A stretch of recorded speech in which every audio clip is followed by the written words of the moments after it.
Bizning oyoqlarimiz ikkinchi yuragimiz hisoblanadi. Nima uchun?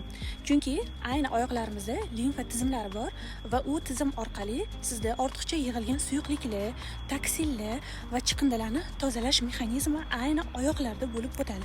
Shuning uchun ham biz bong urib, "Hadba, ko'proq harakat, ko'proq yuring" deb aytiladi. Chunki bu harakat orqali qon aylanish sistemasi ishga tushib, limfadagi suyuqliklar aylangani hisobiga yurakka juda ham foydali hisoblanadi.